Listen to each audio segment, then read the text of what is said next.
It's my pleasure today to have Meng Cheng from Yale University. So Meng is a physicist, but with a lot of knowledge of mathematics. He wrote some pretty mathematical papers, so he has both sides of the medal covered.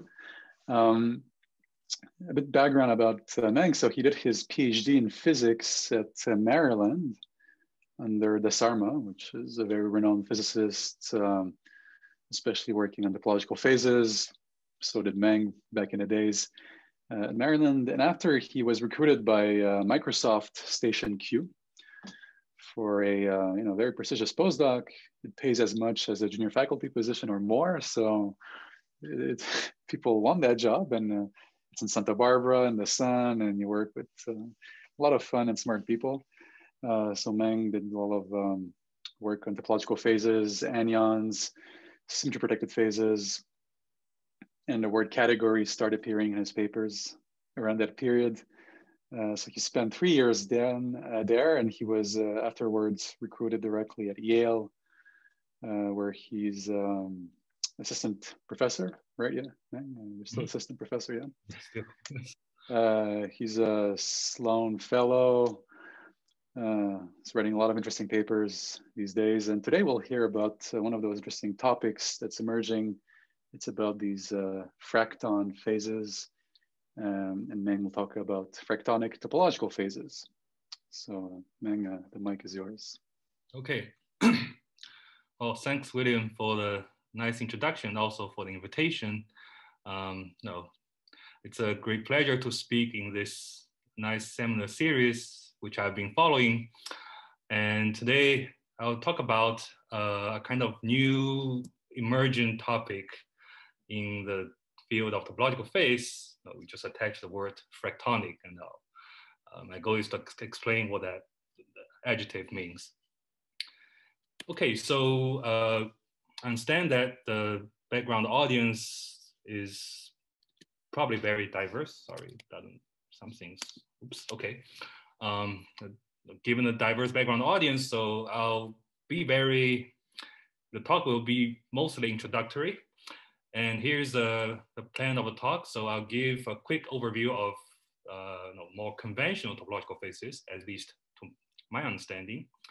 And then I'll introduce fracton models, which deviate away from these more conventional wisdom of topological phases in many significant ways. Okay, and then I'll discuss some ideas, not necessarily my own work, some ideas on how to understand these fracton phases generally. What are the structures? Where do they come from? Okay. And please interrupt me anytime with questions or comments. All right, so let's get started. Okay, so what is a problem? Well, so the problem is to study a quantum many-body system, and since at least I claim myself a condensed matter person, so it's safe to assume that there's some kind of lattice model, some 2+1 dimensional lattice as shown on the slide.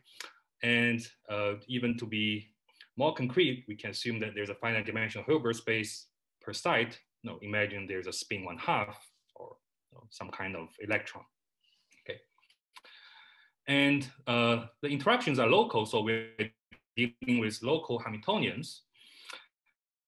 And of course, the grand goal is to classify the ground states of a local quantum many-body system.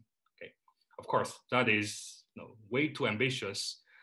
You can imagine that the ground state of a many-body system is extremely complicated, right? The Hilbert space is exponentially large. So there's really no way to answer that question unless we put in some additional restrictions. So one of them is the word phases, that we're not going to care about all the details. They're just enormous amount of details we can figure out about the quantum many-body state. We're going to care about universal properties for a whole class of quantum states, and we refer that as a quantum phase. Okay? And to further simplify the problem, I'll assume that there's a gap in the spectrum, okay? Meaning that the ground state manifold is separated from all the excited states by a finite gap in the thermodynamic limit. Okay. And in that limit, there's a well-defined notion of phase in the sense that you can adiabatically change the parameter of a Hamiltonian in such a way that one ground state evolves into another ground state with a different set of Hamiltonian parameters. And as long as that path is smooth, meaning that there's no phase translations, the gap stays open along the way, then we say that the two ground states are in the same phase. They share the same kind of universal properties, even though the details may differ. Okay. And schematically, the parameter space of Hamiltonians, of these many-body local Hamiltonians, are divided into different phases, right? Any 2 points in the same phase can be connected by slowly changing some parameters in the Hamiltonian. But if you try to go from one region to another region, then you have to cross a phase transition. So what we are trying to do is kind of trying to figure out the connected components of this enormous space of quantum states, ground states of gapped Hamiltonians. Having a gap is very convenient. It means that there is not much going on at low energy, right? All the correlation functions of local operators decay exponentially.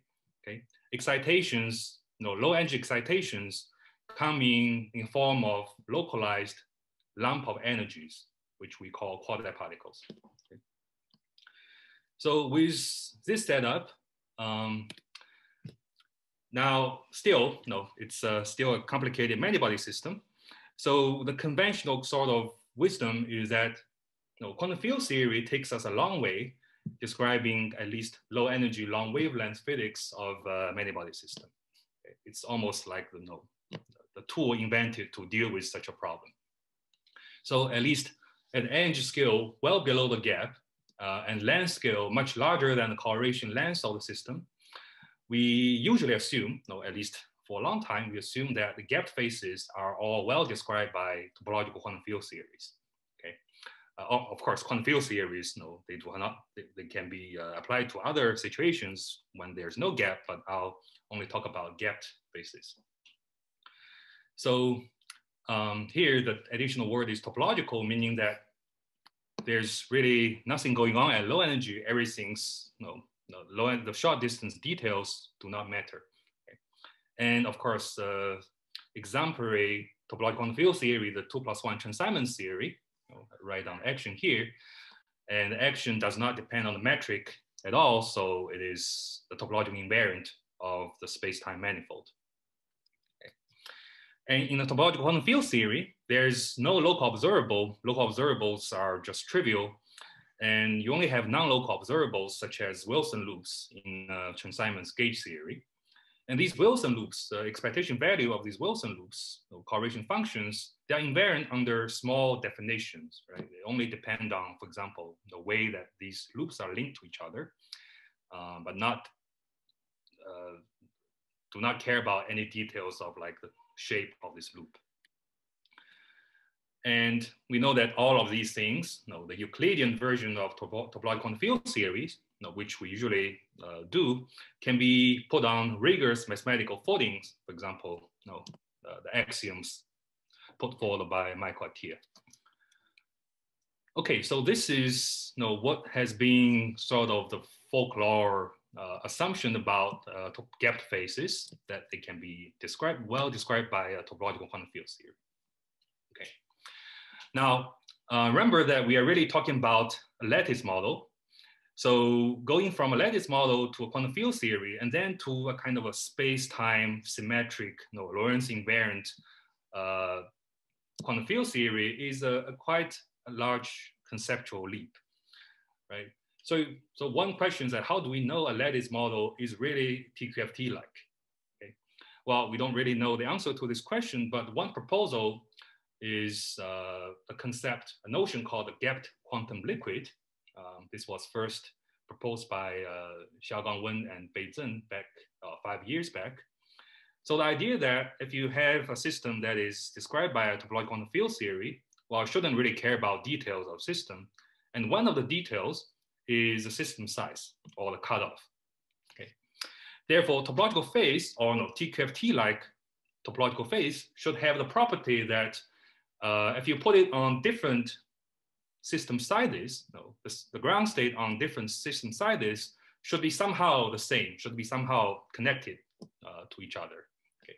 So more precisely, if you have, say, a topological phase in a particular system size, and you can grow the system size by just adding some trivial stuff. Here, trivial stuff just means some additional degrees of freedom, but they're in a product state. There's no correlation, there's no entanglement. But by just bringing some additional trivial stuff, you can grow the topological phase and then turning on interactions between, say, this system and this trivial additional auxiliary system. You can grow it into a much larger system size. Okay, so all the different system sizes can be connected in this way. And that defines a topological quantum liquid. Okay. Of course, there's this definition will be vacuous if everything's liquid, and fractonic phases are exactly non-liquid state. But before I talk about fractonic phases, there's a kind of a very boring non-liquid state, which is just a stack of, for example, two-dimensional topological phases, okay, and which is like a toy model of fractons. All right, so people have been working on the classification of gapped phases for quite some time, and we have gained a lot of knowledge, especially about the TQFT-like gapped phases. Okay, so for example, we know that in 1+1 dimension, there's nothing interesting. Okay, forget about symmetries. If there's no symmetry, then everything's trivial. Every gapped phase is like a trivial one, is a product state. In 2+1, there's a nice mathematical structure that essentially classifies all of them, which is a unitary modular tensor category that originated from the study of chiral conformal field theory, rational conformal field theories back in the 80s by Greg Moore and Nadi Seiberg. And by now it's pretty much a standard kind of framework to describe 2+1 topological phases. Okay. And there has been a lot of recent advances in the classification of 3+1 TQFTs.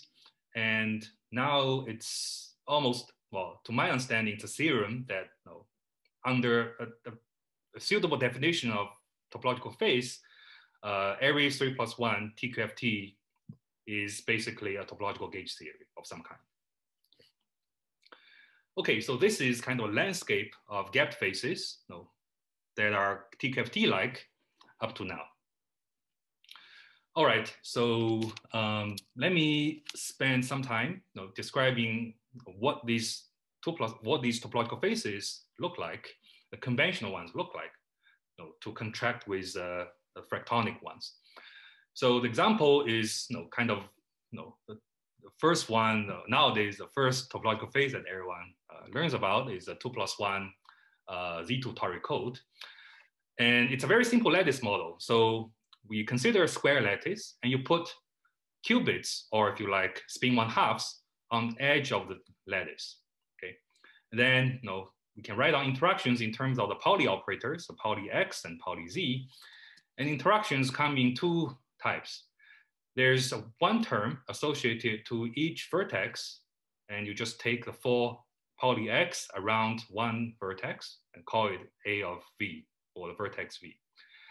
And the other type of terms is associated to a plaquette, which is just a product of the 4 Pauli Z operators on the 4 edges around one plaquette. And Hamiltonian is just summing over all these terms for each vertex and for each plaquette. And these terms commute with each other. You can easily check that all of A's and V's, all of A of V's and B of P's commute, and they square to 1. So this is like the simplest, exactly solvable Hamiltonian you can imagine. You can write down all the spectrum with just plus minus ones and write down all the wave functions in principle. Okay. So the ground state is just given by the condition that all the A's and B's are equal to 1. And a different way to understand why we have this model is that this X, Pauli X, can be viewed as the electric field of some kind of Z2 gauge field. Then this A of V term is basically the Gauss law for a Z2 gauge field. Okay? If you set A of V equals 1, it just says the divergence of the Z2 electric field is 0. Okay? So this Z2 toric code, at least in the sector where all the A's are set to 1, is really a Z2 lattice gauge theory. And the full Hilbert space is just the same as a Z2 lattice gauge theory coupled to matter. And the nice thing that they can be defined on any triangulated manifold, not just a square lattice. Okay, so let's now look at excitations in such a Z2 toric code. Because all the terms commute, you can just flip one of the terms from 1 to -1, and that creates excitation. Okay. However, if you try to do it with actual physical operators, for example, you apply a Pauli Z operators apply a Pauli Z operator on one of these bonds, well, you're actually going to flip 2 A terms on the 2 ends of this bond. Okay? And that creates 2 excitations. And you can then apply a string of such Z operators, and that will leave 2 excitations at the end of this string. So each of the end has A equal to -1, everywhere else has A equal to 1. So that's 2 excitations here and there. Okay, but I can do it in a slightly different way, deforming this string of Z's a little bit without changing what happens at the 2 ends. And that is the topological nature of these string operators, which you can think of as a Wilson loops in a Z2 gauge theory. So the string can be deformed any way you like, but the excitations are not affected. Okay. All right, so another fundamental property of a toric code or any topological phase is that they have degenerate ground states if you put it on a closed manifold. So for example, a toric code has a 4-fold ground state degeneracy on a torus. And these ground state degeneracies are extremely robust in the sense that you take any local operator, you calculate the expectation value of the matrix elements within the ground state manifold, you get a delta function, which means the ground states cannot be distinguished by any local measurement. So this is called the local indistinguishability. And that implies that the ground state degeneracy is going to be robust respect to any local perturbations. And the degeneracy is topologically invariant for toric code. It depends on the genus of the manifold, etc. And it's independent of any macroscopic details, such as the size of the system. Okay, so these are the features, some of the features of a conventional TQFT-like topological phase. Okay, and although I used the Z2 toric code as example, these things can be applied to most of the other topological phases. So now comes the fracton models. Okay, so I'll say more about what these models are, but just to first contrast the features of the fracton models with more conventional phases, topological phases. So these are the kind of defining features of topological phases in the conventional sense. There's a ground state degeneracy that doesn't depend on any microscopic details. And there's a string operator. These observables are topological. They can be deformed as long as you hold the 2 endpoints fixed. And as a consequence, the endpoints, which are excitations, are completely mobile. They can go anywhere you like, anywhere they like, just by applying local operators. Okay, so in contrast, in a fracton model, the ground state degeneracy usually grows with the system size. Okay, it's not exactly exponentially with the system size, it can fluctuate, but roughly the envelope is a linear function. Log of the ground state has an envelope which is linear in the system size, the linear system size. And the string operators are no longer deformable. They are more rigid than their topological cousins. And as a consequence, excitations are, the mobility of excitations are restricted. Okay? There's some constraints on how the excitations can move. And these constraints are not fine-tuned. It's really like the intrinsic property of this model. Okay, so let me now... May I ask a quick question? Sure. I'm not familiar at all with these Haers codes. Right. But the word code is there because there's the idea that it could be used to correct error. Yeah, exactly. Well, so the model was invented by Johann Haers, in the context of self-correcting quantum memory in 3+1. And what he did essentially that he wrote out some conditions for self-correction and searched over a certain space of models and came up with this one. And indeed, this model is a quantum error correction code. Okay, but the advantage is that it would do so in 2+1 dimension or in 3. So what's the? So we don't know any such code in 2+1, and this code has much better self-correcting properties than the more conventional ones, meaning that they can protect quantum information even at finite temperature without actively correcting the error. You can leave the information there and they are not gone. They're not going anywhere, and you can recover them later, even at finite temperature. Thank you. Up to some time scale. Okay, so now there's a whole family of various fractal models. Most of them come in the form of commuting projector models, meaning that each term in the Hamiltonian is a projector and different projectors commute.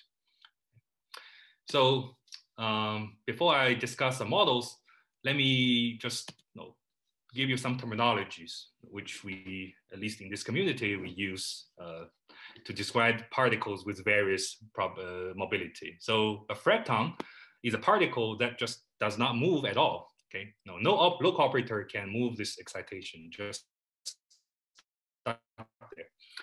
So it should really be called a pointon, but for some reason it was called fracton, and that name just sticks. And if the particle can move along one direction, but not in any other direction, then it's called a linon for obvious reasons. And then if your particle can move in a plane, then we call it a planon. Okay? There's no special name for a particle that can just move in the full three-dimensional space. And we also have this kind of rather artificial classifications, nothing deep here, that just, if you have a model where all particles are fractons, we call it a type 2 model, and otherwise it's type 1. Okay? It's a very phenomenological way of dividing the models into two classes. Okay, so let me now say a few more words about Haers qubit code. So as the name suggests, the model was really invented in the kind of as a error correction code, but now we just take it and study this model as a lattice model in the condensed matter context. So this is a Hamiltonian model in a pictorial way. So the model is defined on a three-dimensional qubit lattice, and the spins or the qubits lay on each side of the lattice. And now there are two qubits per site. X means X on the first qubit, I means the identity operator on the second qubit, etc. And you multiply all these different Pauli operators for one cube.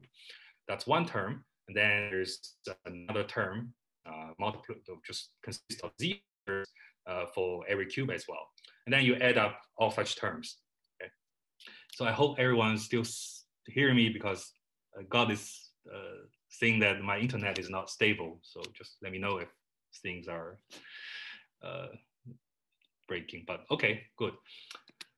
Now, let me show this graph of a ground state degeneracy as a function of the system size. You put a model on an L by L by L torus, just imposing periodic boundary conditions, okay? And this is a log of the log 2 of ground state degeneracy as a function of system size. And you see that it changes wildly with size L. The envelope functions given by 4L minus 2, which is nice. But in some cases, if you change the size by 1, the degeneracy goes from something that's proportional to L to 2, okay? Not really to 4, it's log of degeneracy. So the degeneracy somehow is very sensitive to the size of the system. Okay? And this has to do with the pattern of excitations you can create in the model. So So what I mean by pattern of excitation that you apply some local operator to the ground state and that you create some excitations.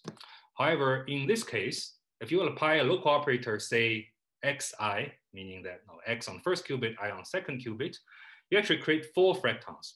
So here there's only 3 you can see, there's 1 hidden in the back, okay? So it's like a little tetrahedron. And the only way to kind of isolate or separate these excitations is to keep applying these operators, but in a certain pattern so that you don't generate excitations in the middle, but only on the 4 corners of this tetrahedron. It's like a 3-dimensional Sierpinski pyramid. Okay. So this is the only way to kind of isolate one excitation at the cost of creating 3 others far away in a particular geometric shape, okay? And this is like the only way you can do things. So it's not like in the torus you can create 2 excitations at a time and separate them as far as you like. Here you have to do it more rigidly. And you can prove that there are just no string operators in this model at all. All right, so that's example of type 2 model. So now let me describe a simpler model, which sort of revived the subject. The Haers model was studied almost 10 years ago, but it was maybe too complicated. It was too weird that people thought it might just be a kind of an outlier, just some strange things happen.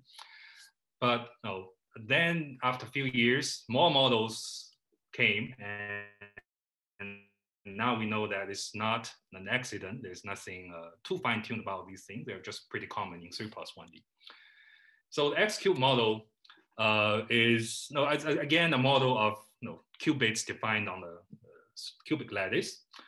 And this time we put 1 qubit on each edge of the lattice, okay? And the name S cube coming from this term, which is a product of all the x on all the edges of 1 cube. And then there's some other terms. Okay? And again, this is exactly solvable model, all the terms commute. So you can easily analyze the excitations, ground state degeneracy, etc. Everything in principle we can work out. So for example, the ground state degeneracy on the Lx by Ly by Lz torus, again, grows exponentially with the size of the system, but now in a much nicer way, just like linearly. But then there's a -3 shift. Okay. And the way to create excitations in this model is different. So to excite, to flip one of these cube terms, you need to apply a membrane, a sheet of Z operators in this particular pattern, and you get 4 cube violations at the 4 corners. Okay, and that's essentially the only way that you can create cube violations in this model. And because you can only create excitations at the corners, there's no way to move one of them without touching the other. Okay. So therefore, a single cubic violation is a fracton. Now, there's another type of excitation you can create, now violating these Z terms. And this time you can apply a string of X, okay? But this has to be a rigid string. Like you can just go along a certain line, you cannot turn the corner. So a single vertex violation is a line on. You can check that if you try to turn it, well, you have to create excitation at the corner. Okay, so another feature of this model is that if you take 2 fractons, and now you can move it in a plane. So a dipole of fracton is a plane now. So the bound state has an increased mobility compared to individual particles. Okay. All right. So, okay, so I've talked about 2 models. And if you look at the other models that I mentioned, they all have features that are slightly different from one another. Okay? You get models with different kinds of mobility and different ground state degeneracy patterns.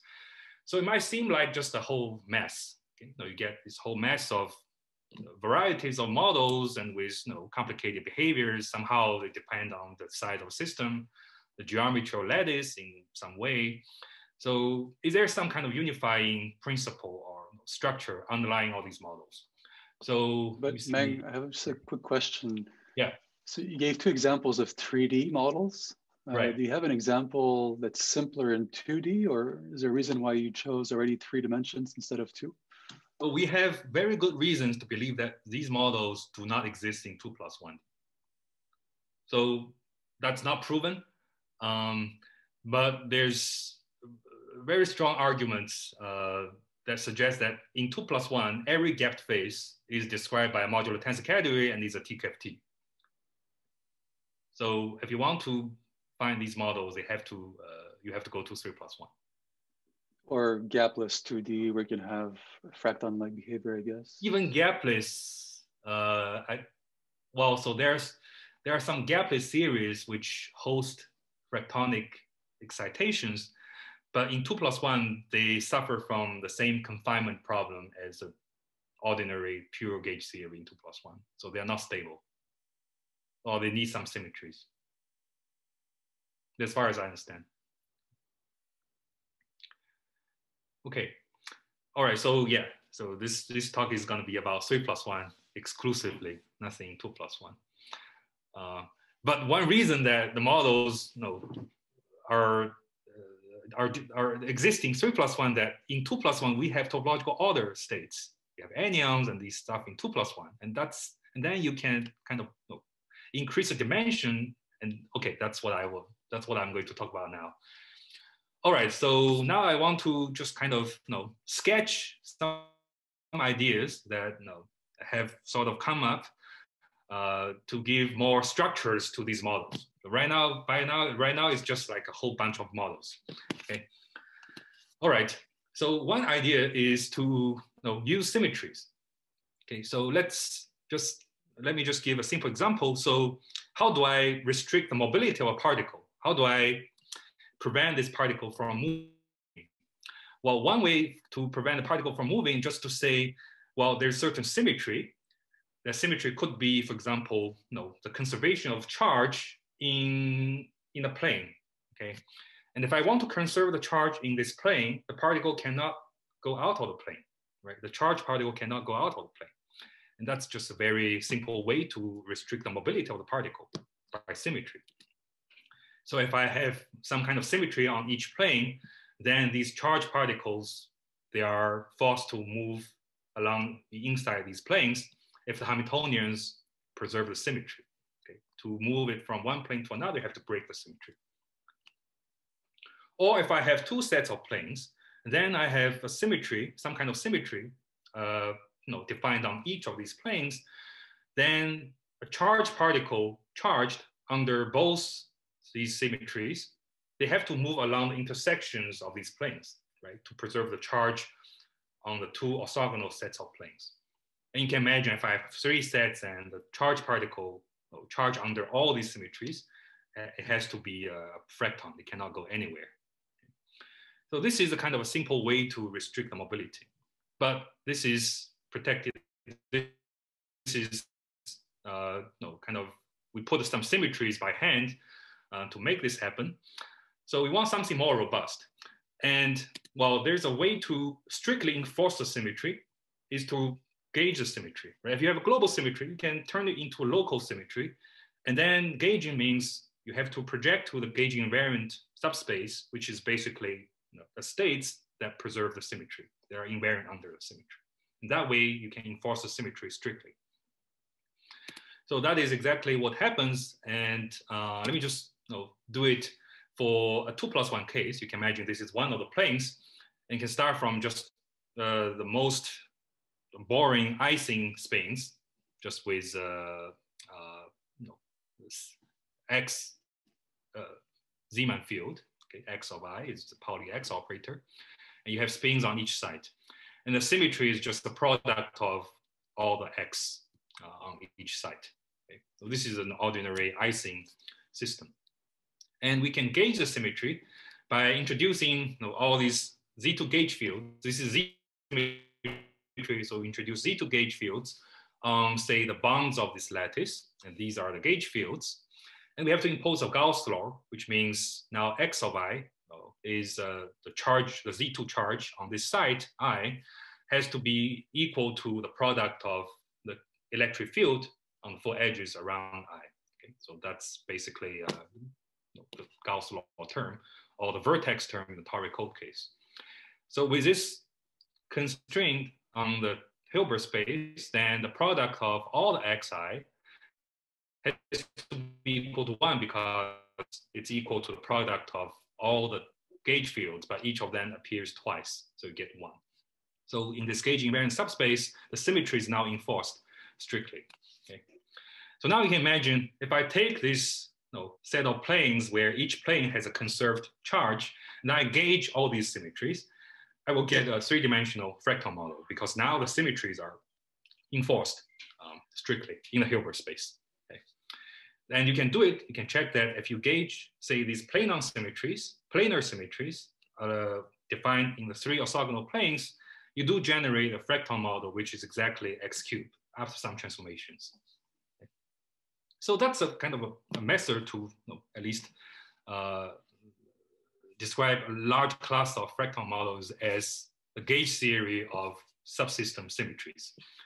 These are symmetries that are defined only in certain submanifolds of the system, of your space, okay? Not a global symmetry. It was still global symmetry, but defined on subsystems. Engaging these symmetries restrict the mobility of the charges of these symmetries. So, using these ideas, we can get various interesting models. For example, I'm not going to talk about too much details, but you can take a stack of 2 + 1 more general topological faces, okay, which may support anyons or anyonic quasiparticles, and then you gauge certain symmetries, certain planar symmetries that go across all of these layers. And if you do it in the right way, you can get a 3-dimensional fractal model where the fractons are non-Billian particles. So this is a way to kind of immobilizing non-Billian anyons to make them fractons once you go to 3D by gauging symmetries, by gauging these subsystem symmetries. Okay, so that's one idea. Of course, there's a lot more to talk about these subsystem symmetries, but I'd like to move on to a related perspective. Now, if you think about these gauging subsystem symmetries, well, the way I describe it, it was like I gauge all these symmetries at once. Okay, but you can imagine, let's first gauge the symmetries on each of these planes, right? If I gauge on symmetries on each of these planes, then I should get some Z2 gauge series on each of these planes. And then somehow I need to figure out what happens at intersections of these planes, right? That's what really makes these planes 3-dimensional. If I just have a stack of planes, that's not very interesting. What really makes them 3-dimensional that these planes intersect. So now you have to figure out what happens along the intersections. So that leads to a second kind of general point of view, is that we can take a stack of 2 + 1 topological ordered faces, which are all TQFTs as far as we know, okay? And just using this simple example, each of them is a Z2 gauge theory or Z2 toric code, if you like. And here I label the particles as E and M. E is a Z2 charge in this plane, and M is a Z2 flux. Okay. So let's just look at 2 intersecting planes. So on the blue plane, you have a Z2 gauge theory. On the yellow plane, you have another Z2 gauge theory, and now they intersect. So you have to put some boundary condition on this intersection. Okay. And there are various choices you can make about the boundary condition. One trivial choice or uninteresting choice is just to let them intersect, but not talking to each other in any non-trivial way. So that means the blue plane just goes across the yellow plane, but nothing really happens. That means every particle on the blue plane can just move along, doesn't really know the existence of the other plane. And every particle on the yellow plane also just moves freely without knowing the existence of the blue plane. And this is one possible boundary condition. But obviously, this doesn't give you anything interesting. Okay. But we can choose a different boundary condition. And the boundary condition is such that, for example, if I have a Z2 flux coming from the yellow plane, and when it gets to the intersection, somehow the interactions at the intersection is chosen such that it has to split into another Z2 flux kind of just going across, but then has to kind of emit an E particle on the orthogonal plane. Okay, and then you have to appropriately choose a boundary condition the way that everything comes together. But if you choose this set of boundary conditions, you can check that what you get is an X-cube model. Okay? If you do it on lattice, you can actually implement all these words precisely on the lattice model, and the outcome, again, after some unitary transformations, is exactly the same as X-cube model. So this gives a very kind of general picture of constructing fracton models, that you start from 2+1 topological faces and take a stack of them, they intersect, and put appropriate boundary conditions along the lines, intersection lines, to change the mobility of particles. Okay? And you can even do it more generally. You can also embed this stack in a 3+1 TQFT, like a 3+1 Z2 gauge theory. And this general construction was described in these 3 papers last year. Okay? And they call it strata. So I took this picture from the first paper, that you have some, in a 3-cell, in the 3-dimension, you have some TQFT, and along these 2+1 planes, the 2-dimensional planes, the 2 cells, you have some other gauge theory, and then you choose boundary conditions along the lines and also the point. So by stacking these things together and make sure that all these different components fit together nicely, you can construct a 3+1 model. And surprisingly, this construction covers many things we know. For example, this is unpublished work by my former student Arpit, Wilbur Sherry, and Dominic Williamson, that all the Pauli stabilizer models, all the models that I described in some detail in this talk, can be constructed this way. Okay, and then there are some other constructions can also be incorporated in this picture. Okay, so that seems quite general, and you might wonder whether that's everything. No, that probably, maybe that gives you everything 3+1. Just take 3+1 TQFT and put 2+1 layers, and then put all kinds of boundary conditions. Maybe that gives you everything 3+1. Okay, and that was a conjecture put forward in the Asen et al., the first paper here. And well, so we have a bad news for the conjecture that unfortunately it doesn't seem like that covers everything 3+1. And just to kind of give you a feeling of the rich variety of possibilities in 3+1, here let me describe a class of models that only support planons. There are no fractons, there are no linons, there are only planons. So they are like very close to 2+1 faces, as close as you can get. Okay? But still, it's a distinct 3+1 face. Okay, so as I mentioned in the very beginning of the talk, I can take a stack of 2+1 topological order, and it's almost like a baby version of fracton phase, although it's a boring one. So we can try to figure out other planar-only models that are not this boring. Okay, and let me describe this field theory. And this time it's actually a kind of a field theory. It's a mixed continuum lattice construction. That imagine you have some layers, and on each layer you have a 2+1 U1 gauge field. Okay, so this is not precise because these, as I'll describe more later, that these gauge fields cannot really be thought of as living strictly on some plane. But they're roughly, you can associate them to a layer index. And there's some locality along the z direction. The z is perpendicular to these layers. So suppose you have these kind of layered 2+1 gauge fields. So these gauge fields have 3 indices, 1 times 2 spatial indices. And then there's a third index, which is discrete, and that tells you which layer they're in. And now let's just write Transsignment terms. And we impose a locality along this z direction, meaning that the gauge field on this layer can only be coupled to gauge field on the next or maybe the next nearest neighbor layers. And all the couplings are Transsignment couplings. So ADA, this is for gauge field in this layer I, and ADA, AI plus 1, this is between two neighboring layers. So just write down the most general Transsignment couplings within the same layer and between nearest neighbor layers. And let's impose translation invariance so that all these numbers are the same, okay? And you can write it in this kind of matrix form.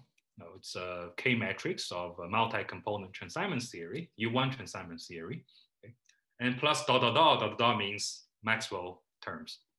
It's important because the spectrum of the photons in this model actually, you have to add a Transsignment, or you have to add the Maxwell terms to actually get dispersion of photons. And you can check that the photons are gapped when this number m, the diagonals, are greater than 2 times the off-diagonal number. Okay, so let's just talk about these cases. The gapless ones are interesting, but I don't have much to say. And these models were studied actually back in the early 90s in the context of fractional quantum Hall states. So we know a lot about U1 Transsignment series. So you can just go and calculate all the topological observables in this model. So it's kind of like a TKFT, but now there's a layer index. Okay. So for example, you can calculate ground state degeneracy, and it grows exponentially with the number of layers. And here is the number of layers. But the base of this exponential is an irrational number in general. It's square root of m squared minus 4n. And you can imagine if you choose some generic values of m and n, this is going to be an irrational number. Okay. This is asymptotic growth. The ground state degeneracy is always an integer, but asymptotically, that's how it grows. And we can also calculate, for example, the braiding statistics between a particle charged under the i's gauge field, which is somehow localized at layer I, and another particle charged under the j's gauge field. So it's localized in a different layer. You can calculate their braiding statistics, and that gives you this phase vector. Okay, again, it's like a rational number in general. And this is the thermodynamic limit. Okay. So these are things that just impossible in 2+1. It's always rational in 2+1. These numbers are always rational. And they can become irrational because we are taking the limit of infinite number of layers in 3+1. So given any finite number of layers, it's going to be a rational number, but as you take a limit, they approach these irrational values. And you can see that the braiding statistics kind of decays with the separation between the two layers. I minus j appears in the exponent, and this number here is actually smaller than 1, okay? But it never go to 0, right? So it's kind of quasi-local. The braidings become commutative as you separate the particles, but there's always some residual braiding phase as you move even very far particles that are very far away from each other. And that also sets up some kind of length scale by braiding, defined purely by braiding in this direction perpendicular to the layers. And because of all these somewhat unusual features, we have some reason to believe that there's no way to construct this model in terms of 2+1 layers embedded in a 3+1 space, no matter what boundary conditions you turn on at intersections. Okay. All right, and the actual string operators, the actual observables, or if you like Wilson loops, are really not localized. Okay, they have some kind of profile in the z direction that decays exponentially, but it's not strictly localized. It's only quasi-localized, and that's a reason that you get these kind of braiding statistics even when the particles are far away, separated along the z direction. Okay, so let me see how am I doing in time. So I guess I have 10 minutes. So. All right, so this is just in my view, a relatively simple class of series. Actually, it's continuum in 2 directions. It's only discrete in the 3rd direction, but that's enough to give you something that's quite distinct compared to like the 2+1 gauge series, or even compared to the fracton models that I have discussed early on. Okay. So there's a whole, so there's every reason to believe that we are only seeing the tip of the iceberg here. Okay, so for the last 10 minutes, I want to discuss a bit about the entanglement structure of these fractal models. So before I move to the next part, to see whether there are any questions about what I talked about so far. Maybe a quick question. Sure. When you deal with the lattices, it's often interesting to look at the dual lattice. Right. Are there some duality stories within these such models? Right. So let me see. So the toric code, you can kind of define it on a dual lattice, and that gives you a symmetry between the electric sector and magnetic sector. That's an electromagnetic duality for the toric code. So I think that's one way that the dual lattice can play a role that gives you some kind of duality, electromagnetic duality in these models. And it's also true for example, in the Haers code, that there's some duality structure if you look into the dual lattice, although I haven't thought too much about that. And more trivially, you can just rewrite the models in terms of degrees of freedom on a dual lattice. That gives you a different looking model, but it's the same thing. I have another question, but maybe you're dealing All right, with... so now let me, sorry, I didn't hear it. Go ahead, please go ahead. Okay, all right. So, so for the last part, I want to tell you a bit about entanglement structure of these fractal models, which has been quite, which has given a lot of insight about the internal working of these models. So let me first talk about, again, let's start from conventional topological phases, TQL, topological quantum liquids. Okay. And I said, basically the definition of the TQL, the quantum liquid, is that you can grow the system without creating too much entanglement, right? And more precisely, if you have, say, this ground state of a topological quantum liquid, let's just talk about 2+1 example on Lx by Ly system. Okay, so I can write on ground state wave function on such a system size, and I can also take a different system size and write on a ground state wave function. Okay, so these two wave functions are the same in the sense that I can transform one to another as long as I bring in some auxiliary qubits to make sure that the two Hilbert space have the same dimension. Of course, I don't have these auxiliary qubits. The two Hilbert space are different, then there's no way to connect them. But as long as I bring in some additional qubits to pad the Hilbert space dimension, and I can just put these qubits in most boring, trivial product state, just polarize each qubit, then turning on interactions between this qubit and the topological phase in such a way that gap is preserved. I can turn one ground state into another. Okay. So there's a local unitary that connects ground states on different system size at the cost of introducing auxiliary qubits that are in the product state. And this is actually true for all the nice models, all these string net models, the Levin-1 models, that you can actually show this rigorously on the lattice. Now, let me actually do it a little more carefully for the toric code.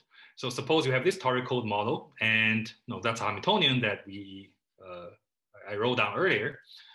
And I can co-screen lattice. For example, I can block 4 such qubits as 1, okay, just enlarge my unit cell.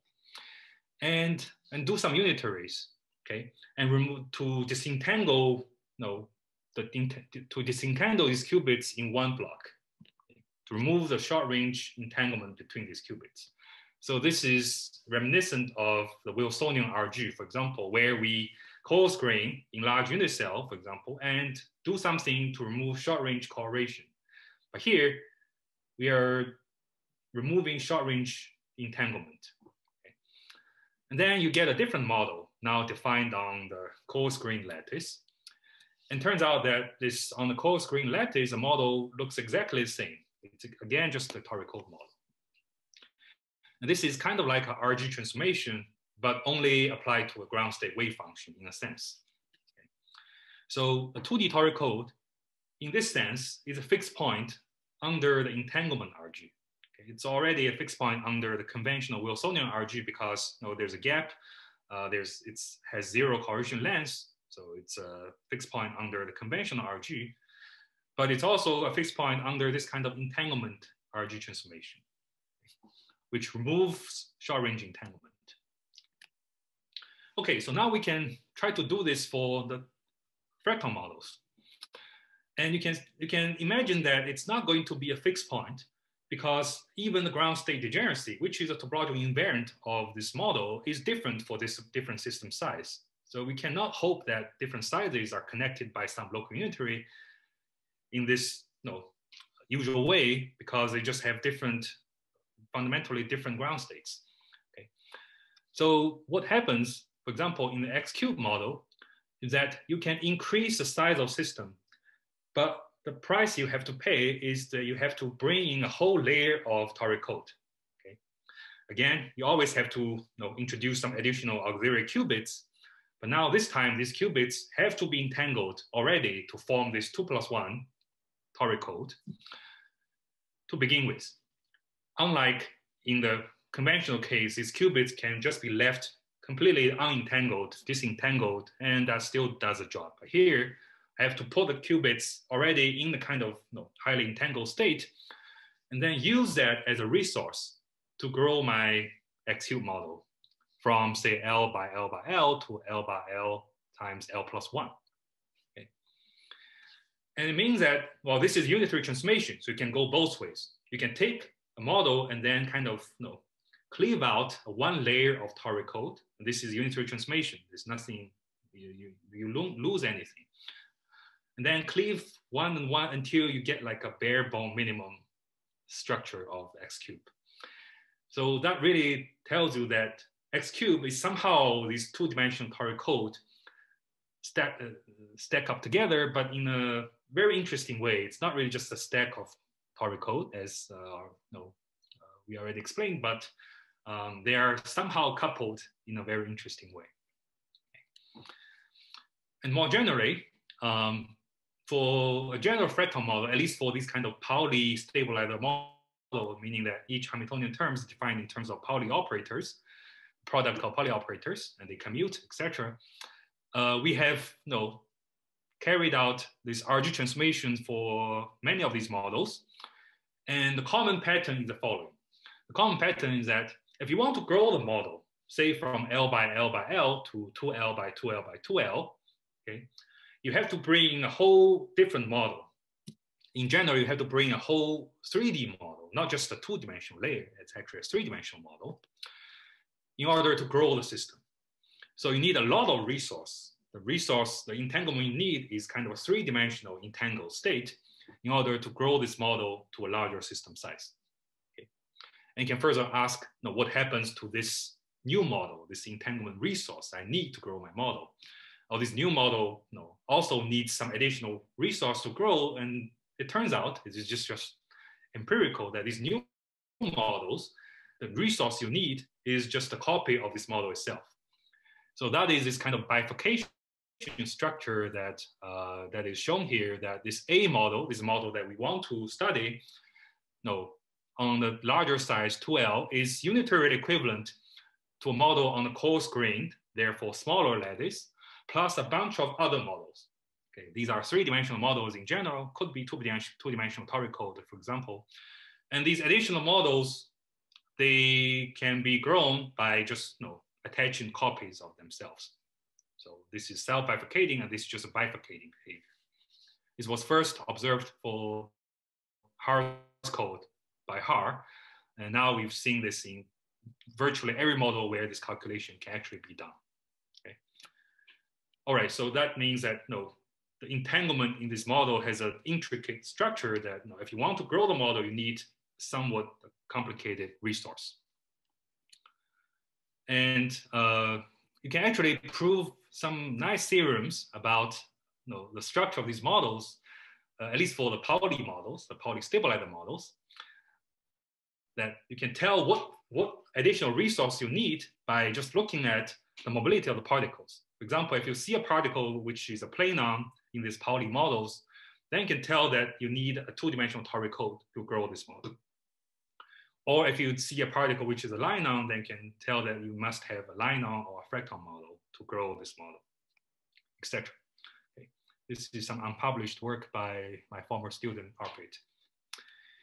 Okay, so I think I'm already using a few additional minutes. So that's all I want to say. And I'll just thank my collaborators. Dominic Williamson was my former postdoc, now at Stanford, and Joe Sullivan, a grad student at Yale, and Arpit, who recently graduated and moved to Caltech. And Xie Chen and her group, in collaboration with this planon-only model work. Okay, well, thanks for our attention.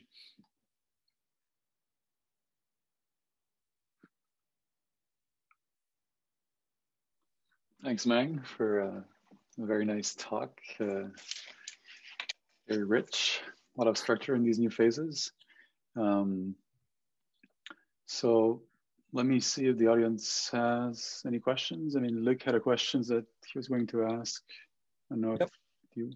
Yeah, it's probably quite. Let me first thank you very much for your talk. It was really very well delivered and quite informative. Much appreciated. Is there some quantum double analog in your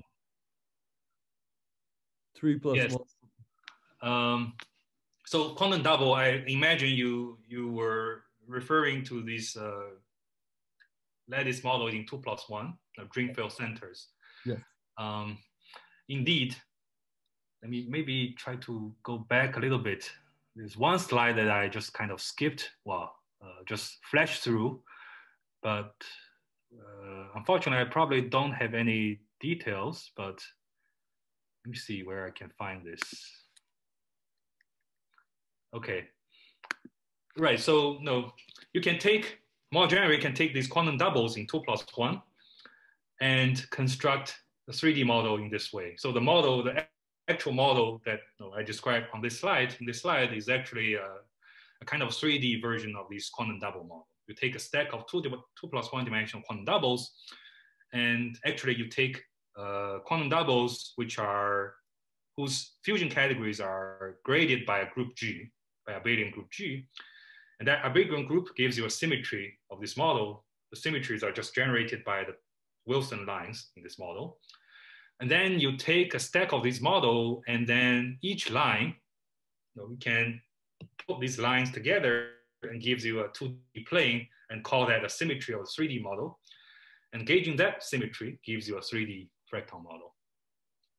So many of these constructions, especially this subsystem gauging construction, can be applied to this sort of system. You can take 2+1 topological faces, which could be quantum doubles, and then you do something to turn them into a 3D model. And the nice thing about quantum doubles, of course, they are exactly solvable. So in principle, you can write down everything carefully on the lattice. Yeah, indeed. So, and right. So there's also some ideas that I mentioned, maybe not.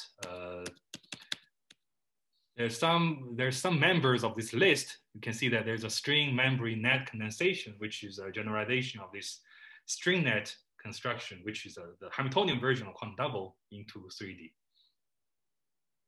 Very nice. Thank you. Sure.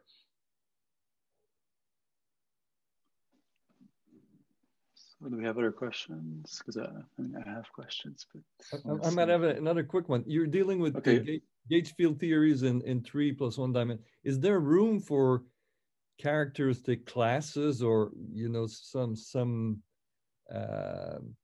Chern classes and so on? Yeah, that's a great question. So indeed, we see whether I've already included that somewhere. Unfortunately, not. So indeed, you can not in 3+1 though, because the 3+1 gauge field gives you a 3+1 TQFT. But in these constructions, I used a lot of these 2+1 gauge fields, which can, when you write down these gauge series in 2+1, you can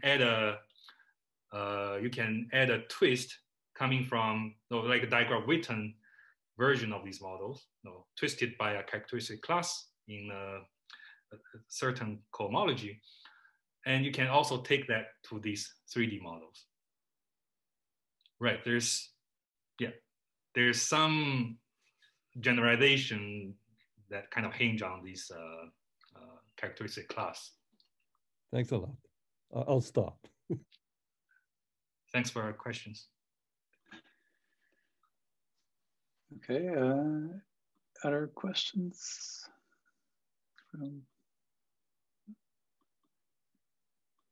Well, I have a question, very, very, very simple. So first question, the simplest fracton model would be the X cube, if I understand correctly, or the toric code equivalent, which is the simplest TQFT lattice model, I would say. Is that the X cube model, or there's even a simpler one that? I guess the question is what you mean by simple, but yeah, no, exactly. I mean, from a very so from a I think everyone would agree that X cube is the simplest fractal model, just because it comes from gauging these Z2 subsystem symmetries, and gauging one of them gives you toric code. So gauging many of them gives you X cube. So in that sense, it is indeed the simplest possible generalization you can imagine. But there you only have the fractons, right? The localized. Well, so X cube has fractons, has also linons, has planons, has everything. Okay, because you take the 3 planes, so you have. Right. So there's maybe a different way to define what's simple. That a model, you can ask whether there's a model that has only one type of these excitations. Haers code has only fractons, nothing else. So the mobility structure is simpler there, but I think you would agree that Haers code is much more complicated than X cube. And these stacked layer Transsignment theory is in some sense also very simple. They only have planons, and it's just a bunch of Transsignment's gauge fields, or Transsignment's terms for gauge fields. Although they don't have lattice models. Right. And so you have this exponential degeneracy, for right. X cube model, it's 2 to the sum of Lx, Ly, Lz, right? Yeah, right. So what are these different ground states? I mean, can you tell us a bit what they look like? What they look like? Well, so what are they? What are they? I don't know. Well, so usually we think of the ground states of a TQFT. Well, let me actually show a picture. Yeah. I think that picture is useful. So let's say the toric code, the ground state space is really spanned by these Wilson operators, right? You drag some anyons around the large cycle of this torus, that's a Wilson loop. And then there are 2 different Wilson loops along the 2 cycles, and they don't commute, and gives you this model, gives you the degeneracy. There are 2 pairs of such anti-commuting Wilson loops. One corresponds to E particle, the other corresponds to the M particle. So what happens for the S cube is that you can also come up with pairs of Wilson lines if you wrap the system in a torus. But now, because these lines are rigid, right? Remember, there's a linon operator, the linon that just has to move along a line. So the corresponding operator is just a straight line. You cannot deform it, and has to stay at certain location on lattice. So you actually have lots of these pairs of Wilson lines, which anti-commute. Unlike a torus, there's just 2 pairs, because you can deform these lines on the torus. Doesn't really matter where you put it. But now the location matters. You can put it here, you can put it on the next site. It's different. It's a different Wilson line. Okay. So now you can imagine, the number of such pairs of Wilson lines grows exponentially with the size of system, just because they are rigid. You cannot deform it, you cannot move it. And actually that part is not difficult to see, because a trivial example, you just take a stack of torus code and you would get the ground state degeneracy growing linearly with system size, right, exponentially. And the interesting part is a -3, because not just a linear function, it's -3. There are some overall constraints that removes some of them. And that's the fact that these different planes are actually coupled. They're not just independent torus code.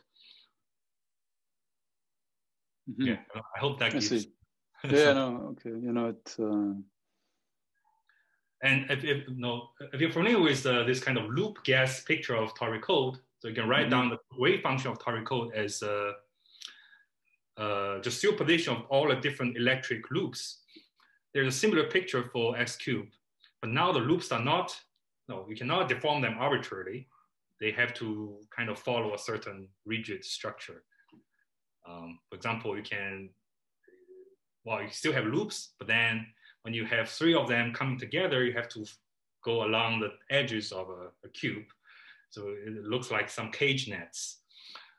So they're just more rigid geometric information somehow enforced on this superposition of loops. I see. Cool. Yeah, no, it helps to visualize these exponentially many ground states. Yeah. And I think, do we have another question? If not, we reach cutoff time. So again, Meng, thanks for a very nice talk. I want to invite you for another talk to continue learning about these fractons, but maybe we'll that next semester. Well, somehow, I'm okay.